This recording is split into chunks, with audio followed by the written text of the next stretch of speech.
What's up guys, Mickle here, and in this video, I want to talk about whether or not Brad Garlinghouse and the Ripple management has been responsible with XRP. I was on a Twitter space the other day, and the person heading the Twitter space, two of his main points against Brad Garlinghouse and Ripple was one, that Brad Garlinghouse said that a major bank was going to be using XRP by now, and it never happened. His other criticism was Brad Garlinghouse said he was long XRP, but was dumping at the top of the market. In this video, I want to give you my thoughts on Brad Garlinghouse and the Ripple team. Do I think they are bad because of this? Do I think they had some malicious plan to dump on XRP holders? In this video, I'm going to cover that, but towards the end of the video, I want to transition and talk about the charts you are looking at on the screen right now. One is the S&P 500 today, and on the right is the S&P 500 in 1929. As you can tell, these charts almost look exactly the same, except one is forecasting a massive crash right around the corner. In this video, I want to talk about whether or not I think that is going to happen. Make sure to stick around to the end of the video to see that. Like always, your support means so much to this channel. Make sure to take a quick second to like this video and subscribe to my channel. It's really going to help me out so much. With that said though, let's jump right into it right after a quick word from the sponsor of this video. There has been many lost decades, but 2023 is shaping up to be a year of lost wealth, because every day it feels like the economic reality is going from bad to worse. Take this stunning survey, for example. It revealed that more than half Americans who make six figures are now living paycheck to paycheck. I mean, that's pretty mind-blowing. Even college-educated young people with high-paying jobs are struggling to pay rent. Combine that with tens of thousands of people who were laid off in recent weeks, and Jerome Powell trying to kill the labor market, it's hard to even feel secure in your job. What's clear is there is a financial storm brewing and no one is safe. At least Goldman Sachs is being honest when they say the market is going nowhere. So do you really think hedge funds and CEOs are sitting in 60-40 portfolios? Think again. They're pouring hundreds of millions of dollars into assets that aren't correlated to the stock market. Because even if the market flatlines or goes lower, low correlation assets can still climb higher. But what are these assets? Well, a recent report from Citibank actually said that art has the lowest correlation to the stock market or any other major asset class. Contemporary art prices have actually more than doubled the S&P 500's total return over the last 26 years, but this market can be hard to get into. Now, Masterworks is a platform that lets you invest in multi-million-dollar paintings without breaking the bank. They have an impressive track record of 11 exits, all profitable, and these numbers speak for themselves. Now, Masterworks has over 650,000 members, so there's a wait list. But I reached out to Masterworks to get you guys VIP access, so if you sign up using the link in the description of this video, you can skip the wait list and start beating the market now. So let's jump into the video, and I want to start off with two negative comments that I often hear made about Brad Garlinghouse and the management team at Ripple. And one of the people who I often hear making these comments is Sam I Am. He's an XRP OG. He has done fantastic things in this space. Now, he is a lot more negative on Ripple's management than me, so I have a ton of respect for him. This is not me going after him or anything. I just disagree with his takes.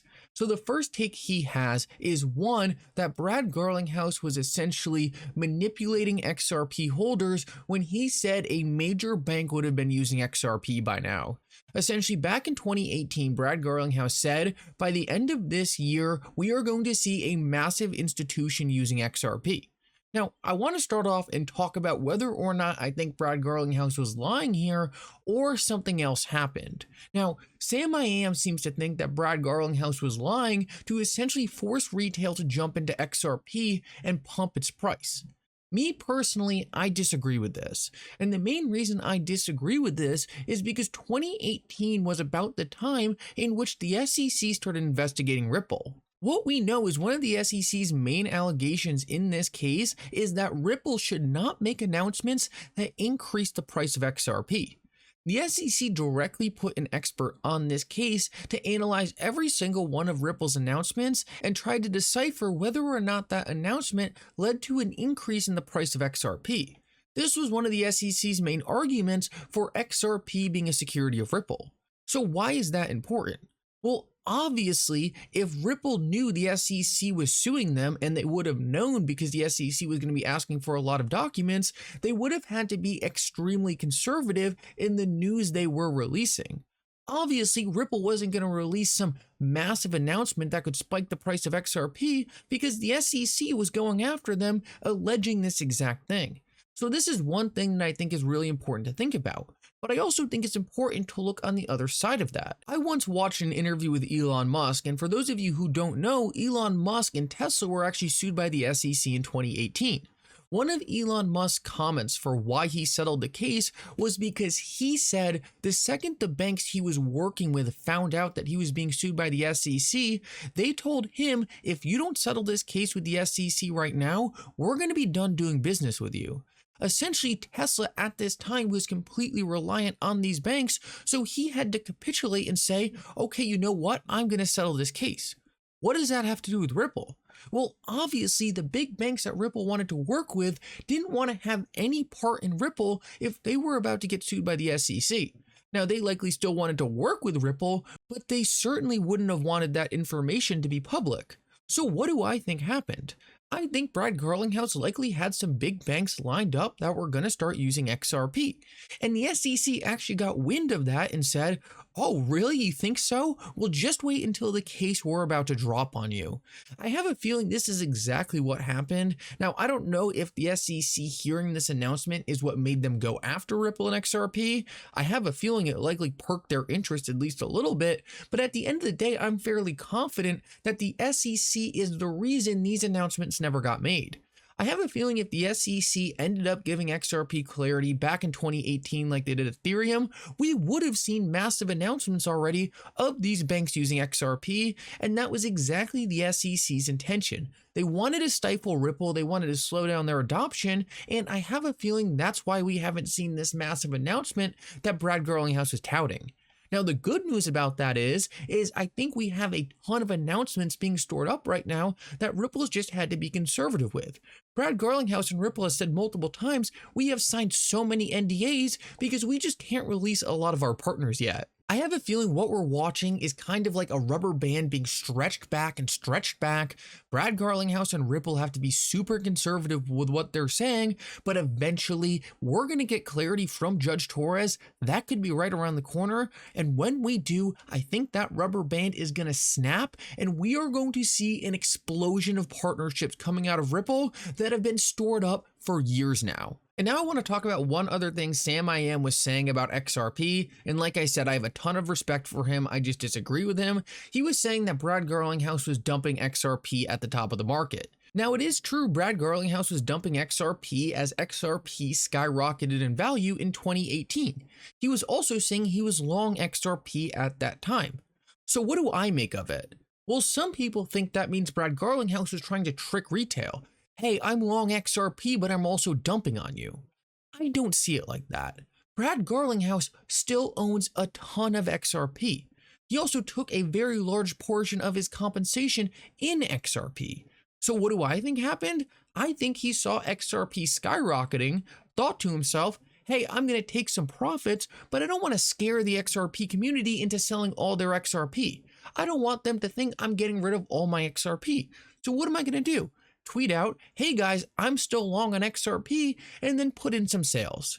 Guys, Brad Garlinghouse has been a committed member of Ripple, and he's been with them through the entire bear market.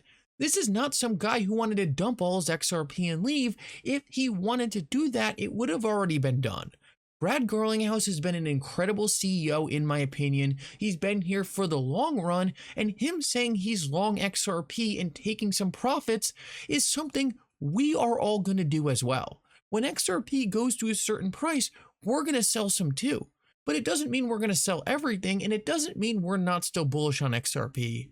I just wanted to make those points because in my personal opinion, I cover a lot of public companies, and Brad Garlinghouse, despite being the CEO of a private company, is one of my favorite CEOs I've seen out there. And although Ripple has no doubt made mistakes along the way, overall, I think they have done an outstanding job. So I want to finish this video off and quickly talk about these two charts, but like always, unfortunately, I'm running out of time, but I want to jump into it real quick because I do see this going around everywhere. Essentially, on the left, we have the S&P 500 today, and on the right, we have the S&P 500 in 1929.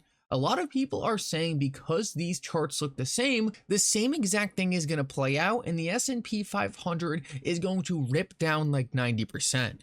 Now, me personally, I do not agree with this. I do not think that just because two charts look similar, the same thing has to play out.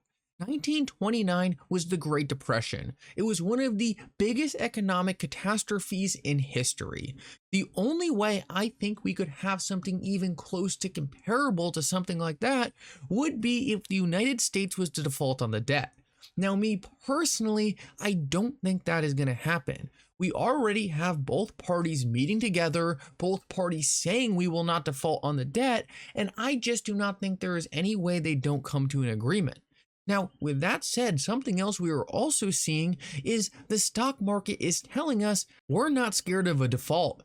Take a look at Nvidia. They reported earnings earlier today and it just ripped past all-time highs. Nvidia is going on a tear and their numbers are good. The economic depression, the massive recession that analysts and people have been talking about isn't playing out. Instead, we are seeing companies plow through these high interest rates like it's nothing. And the last thing I want to show you is inflation is plummeting. This is why we had high interest rates in the first place. Inflation was at 12%. It's now at 2.98%. I think a lot of people are thrown off by the fact that they're just surprised things didn't get worse than they were. But the fact of the matter is, it really looks like we're on the road to recovery now. And there are stocks in the stock market that are starting to signal this. Just take a look at Nvidia. There is no way you can tell me that this correction right here, 70%, wasn't a V bottom. We bounced off it like nothing, and now we're moving to new highs. In my opinion, the worst is likely behind us, and as long as we don't default on this debt, I think we're going to be okay. Anyway, guys, thank you so much for coming. I hope you enjoyed this video. If you did, make sure to like and subscribe. It really does mean so much, and for now, Mickle out.